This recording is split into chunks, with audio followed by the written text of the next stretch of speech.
be lei for dalang atau apresenta rikusoi ba Comissão Anticorrupção CAC tardi, husi parte CAC aplica coima basira.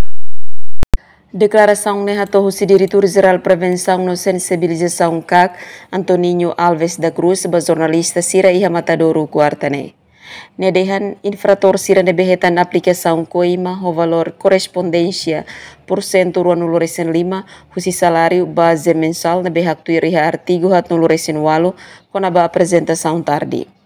Niamos dehantan tuir sistema resistau na instituição hamutuk atus ida rua nulo no iha ema naing atus hatol nulo resensia nebe aplika coima ba mai husi instituição hat nulo.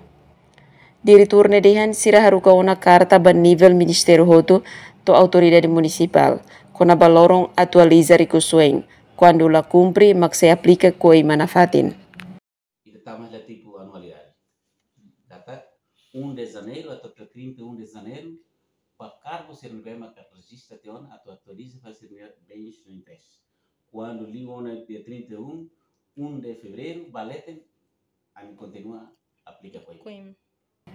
Horas ne Sira ne equipa cobre ela município de for assistência quando Sira ha dificuldade bele ha soru direita equipa hirak ne atu tulun Sira. E a aplicação coima ne instituição nebe número bot mak ermera autoridade presidente hat nulo resen hat município likisa tol nulo resen 8 secretário de formação profissional no emprego sa nulo resen 5 autoridade municipal Kova 5 sa nulo resen 8 sekom surua nulo resen hat autoridade município likisa tol nulo resen hat no seloktan.